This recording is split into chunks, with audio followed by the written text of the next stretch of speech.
आज का दूसरा पहलू में हम बात करेंगे उस ताकत की जो दिखती नहीं लेकिन हमारी दुनिया चला रही है, इंटरनेट की अदृश्य ताकत।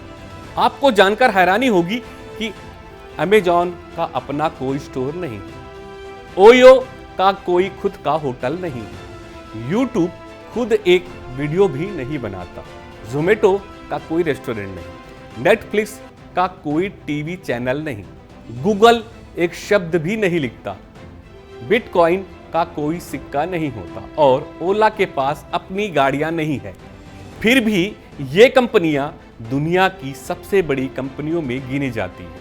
आखिर कैसे? ओनरशिप ओनली प्लेटफॉर्म का बिजनेस मॉडल इंटरनेट की सबसे बड़ी ताकत है। यह कि मालिक नहीं माध्यम बनता है। ये कंपनियां लोगों को जोड़ती है, उपभोक्ता और प्रदाता को। अमेजॉन खुद सामान नहीं बनाता लेकिन करोड़ों विक्रेताओं को उपभोक्ताओं से जोड़ता है।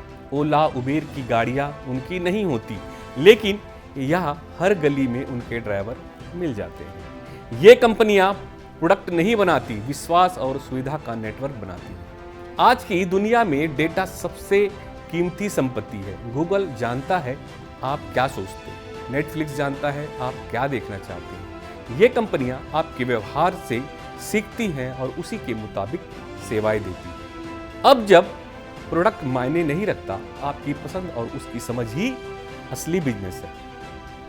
भारत में इंटरनेट क्रांति गांव-गांव पहुंची एक ताकत है। भारत में जियो के आने के बाद इंटरनेट की पहुंच ग्रामीण भारत तक फैल गई। यूपीआई जैसे सिस्टम ने बिना बैंक ब्रांच के डिजिटल लेन देन मुमकिन कर दिया। किसान हो या दुकानदार, आज हर कोई इंटरनेट से कुछ ना कुछ कर रहा है। भारत अब सिर्फ उपभोक्ता नहीं, डिजिटल निर्माता भी बन रहा है। वैश्विक कंपनियां भारतीय बाजार और अमेजॉन और फ्लिपकार्ट की सबसे तेजी से बढ़ती मार्केट भारत है। गूगल की यूट्यूब पर सबसे ज्यादा कंटेंट क्रिएटर भारत में। जोमेटो और स्विगी जैसी कंपनियां भारतीय युवाओं को गिग इकोनॉमी का हिस्सा बना रही हैं। बिना ऑफिस, बिना कर्मचारी, सिर्फ ऐप के सहारे अरबों की कमाई। यह इंटरनेट का जादू नहीं तो क्या यह ताकत सिर्फ मुट्ठी भर के पास है? इंटरनेट भले ही लोकतांत्रिक लगे लेकिन इसमें केंद्रीकरण बढ़ रहा है। मुट्ठी भर कंपनियां गूगल, अमेजॉन, मेटा, एप्पल पूरी दुनिया के डेटा और व्यवहार को नियंत्रित कर रही हैं।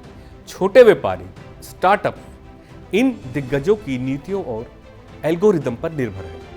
क्या यह भविष्य में डिजिटल गुलामी की शुरुआत है, जहां सत्ता अब सरकारों के पास नहीं, सर्वरों और कोड के पास है? इंटरनेट की ताकत अदृश्य है। न मशीनें, न इमारतें, न कारखाने, फिर भी वह दुनिया बदल रहा है। वो जमाना गया जब जिनके पास जमीन और फैक्ट्री थी वही अमीर था।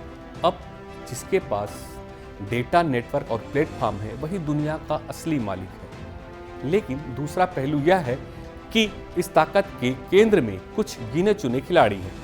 अब सवाल हम सबके लिए है, क्या हम सिर्फ उपयोगकर्ता बनकर रहेंगे या इस इंटरनेट शक्ति का न्याय संगत उपयोग कर सकेंगे?